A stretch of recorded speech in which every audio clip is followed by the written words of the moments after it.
Oke, Assalamualaikum warahmatullahi wabarakatuh. Anak-anak ibu, siswa-siswi kelas 8, ketemu lagi sama Bu Ajijah. Kali ini materi IPS yang ketiga. Masih berkaitan dengan interaksi keuangan negara ASEAN. Kali ini kita akan membahas negara Filipina dan Kamboja. Berikut pembahasannya, tolong disimak baik-baik ya. Selamat menyaksikan. Oke, kita masuk materi yaitu mengenal negara-negara anggota ASEAN. Kali ini kita akan membahas negara Filipina dan Kamboja. Yang pertama dulu ya, negara Filipina.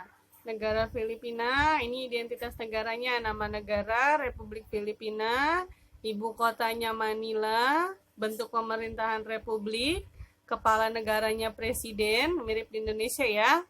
Jumlah penduduknya 109.581.078 jiwa, mata uang peso, lagu kebangsaan Lupang Hinirang, hari kemerdekaan tanggal 12 Juni 1988.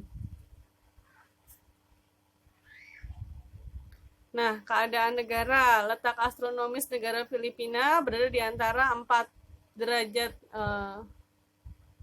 4 derajat lintang utara sampai 21 derajat lintang utara, 40 derajat lintang utara sampai 21 derajat lintang utara, dan 116 derajat bujur timur sampai 126 derajat bujur timur. Batasnya sebelah utara Laut Filipina, sebelah barat Laut Cina Selatan, sebelah timur Samudra Pasifik, sebelah selatan Laut Sulu dan Laut Sulawesi. Luas wilayahnya 300.000 km persegi. Penduduknya, Filipina berada di urutan ke-12 di dunia dengan jumlah penduduk terbanyak. Jumlah penduduknya 86,3 juta jiwa pada tahun 2006.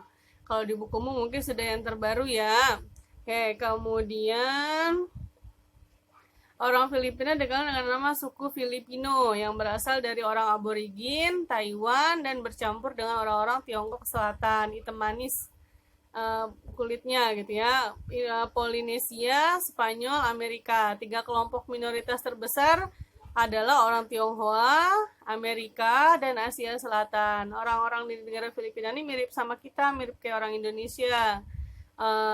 Rasnya gitu ya, bukan orang ya, rasnya tuh mirip sama orang Indonesia. Sisanya adalah orang-orang Eropa, Arab, Indonesia, Korea, dan Jepang. Bahasa yang digunakan adalah bahasa Tagalog. Di samping itu ada beberapa bahasa yang dipakai sebagai percakapan setiap hari, antara lain bahasa Spanyol dan bahasa Inggris. Agama yang paling banyak dianut tinggal saat ini adalah agama Katolik Roma, sedangkan agama Islam dianut oleh suku Moro di Pulau Palawan dan Mindanao. Lanjut, kemudian keadaan ekonomi Filipina. Sebagian besar penduduk Filipina bermata pencaharian sebagai petani. Filipina merupakan negara agraris yang hasil pertaniannya berupa padi dan kelapa atau kopra yang kita tahu. Hasil tambang utamanya adalah kobalt, tembaga, dan emas. Hasil pertaniannya berupa rami, kopra, gula, beras, dan nanas. Hasil tambangnya kromium, tembaga, emas, nikel, sulfur, seng, besi, dan kobalt. Hasil industrinya berupa bahan bangunan, elektronik, mebel, IT, alat pelayaran, motor, dan komponen motor. Ekspor utamanya itu elektronik, garment, hasil pakaian tuh ya, tekstil, komponen listrik, kendaraan bermotor, furnitur, minyak, dan lain-lain. Impor utamanya elektronik, oli, mesin industri, kendaraan, baja, aluminium, dan lain-lain. Ini pendapatan per tahunnya ya. Nah, kerjasama yang dipilih oleh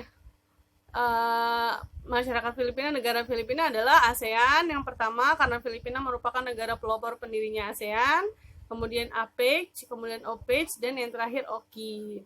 Lanjut ke negara Kamboja. Nama resmi kerajaan Kamboja, ibu kotanya Phnom Penh, bentuk pemerintahan monarki konstitusional. Jadi negara Kamboja ini merupakan negara kerajaan.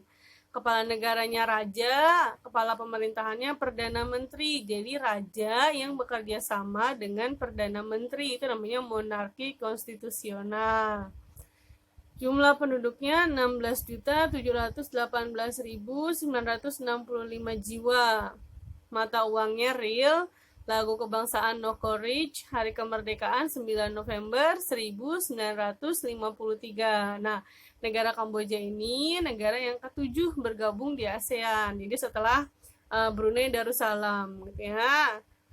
Kita lanjut. Letak negara Kamboja berada di antara 10 derajat lintang utara sampai 14 derajat lintang utara dan 104 derajat bujur timur sampai 108 bujur timur. Batas sebelah utaranya negara Laos, batas sebelah barat negara Thailand, batas sebelah timur Vietnam, dan batas sebelah selatan Vietnam dan Teluk Siam. Luas Kamboja adalah 181.035 km persegi. Lumayan luas ya, tapi tidak seluas Indonesia.